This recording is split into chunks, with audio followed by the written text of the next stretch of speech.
Doctor प्रभात विश्वास स्पष्ट भाव में विजु जनता दलर सभापति नवीन पट्टनायक महोदय को अनुरोध करथिले कि डॉक्टर संतृप्त मिश्र को राज्यसभा प्रार्थी न करा जाऊ, घोषणा आपण न करंतु।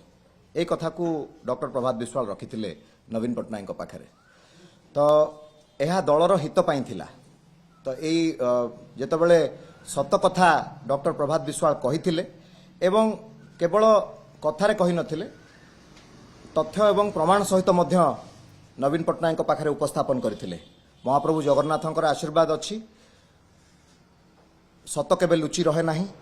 तो जो कथाटी डॉक्टर प्रभात विश्वास कहिथिले नवीन पट्टनायक को जे गोटे ट्रस्ट एवं अकाउंट आम राज्य बाहर खोला जाइछि बिजु जनता दल नाम, किंतु परवर्ती पर्यायर निजे जेतेबेले तथ्य संग्रह करथिले डॉक्टर प्रभात विश्वास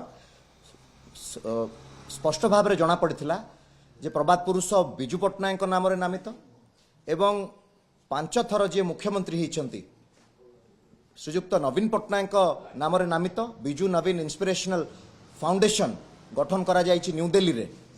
निजे डॉक्टर प्रभात विश्वास मध्य जानि नथिले कि से ट्रस्ट रे प्रेसिडेंट हिसाब रे वीके पांड्यान अछंती बोली, किंतु एतिकी जानिथिले खबरटी तांकर बंधु दिल्ली रो जणे एडवोकेट से अंकल हेबे, से जो प्रस्ताव से जो कथाटी बापा को जनईथिले जे डॉक्टर संतृप्त मिश्र सिग्नेचर रे दिल्ली रे गोटे अकाउंट खोला जाइछि। परवर्ती पर्यायर जना पड़ला कि बिजु नवीन इंस्पिरेशनल फाउंडेशन करके गोटे ट्रस्ट खोला जाइछि। तो निश्चिंत भाव में मनरे संदेह आसीथिला बापांकर। जो कथा आपण देखिबे अनेक लोक बिजु जनता दलर आरोप लगाउछंती, अभियोग लगाउछंती। मु आपणक माध्यम रे सेमानकु मध्य प्रश्न करिवा पई चाहे एवं मोर उत्तर मध्य रखिवा पई चाहे। जो कथा गतकाली मध्य डॉक्टर प्रभात विश्वास कहिचंती जे नवीन पट्टनायक बाँ हाथ में किसी न देखिकी दस्खत कर दियंती, यार अर्थ हेउची सेतिकी विश्वास लेट प्यारीमोहन महापात्र उपरे नवीन पट्टनायक रही विश्वासर सहित से दस्खत करती एवं सेतिकी विश्वास मध्य लेट प्यारीमोहन महापात्र परे परे वीके पांड्यान उपरे मध्य रही, किंतु मनरे भय सृष्टि होता डॉक्टर प्रभात विश्वासंकर जे जो भली भाव में दस्खत करा जाइछि विश्वास रे विष दिया जाएनि। तो कारण आपण माने निजे मोर आपण माने मीडिया रो बंधु माने समस्त आज एठी उपस्थित अछंती, आपण माने निजे अनुभव करंतु गोटे कथा जदि गोटे सत कथा को 19 दिन लगे कि गोटे सत कथा को लोकलोचन को आनिबा पई। जेतेबेले डॉक्टर प्रभात विश्वास ए कथाटी नवीन निवास रे कहिथिले जे डॉक्टर संतृप्त मिश्र को आपण राज्यसभा पठांतु नाही, तांकर दल प्रति किसी अवदान नहीं। गोटे संवेदनशील आसन कटक रु तांकु लोकसभा प्रार्थी करिथिला बिजु जनता दल 77,000 वोट मार्जिन रे सी परास्त होइथिले। ता परे परे तांकु रिवार्ड मिलिथिला पॉलिटिकल सेक्रेटरी टू नवीन पट्टनायक। ता परे पुनर्बार तांकु आउथरे रिवार्ड मिलिला राज्यसभा प्रार्थी भाव में।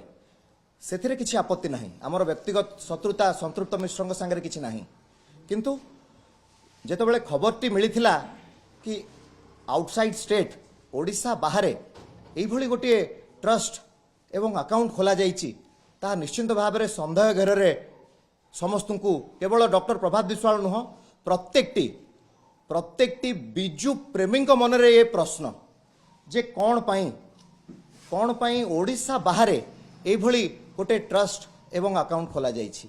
आपण माने निजे गणमाध्यम रे अछंती, जदि पूर्व कथा को आमे मन पकेबा जेतेबेले आनंद भवन को लोकलोचन को अणागला म्यूजियम डिक्लेयर करागला, सेतेबेले तो बिजु जनता दल पक्षरु भल भाव में सार्वजनीन करा जायथिला, प्रिंट एंड इलेक्ट्रोनिक्स मीडिया रे प्रचार प्रसार मध्य करा जायथिला।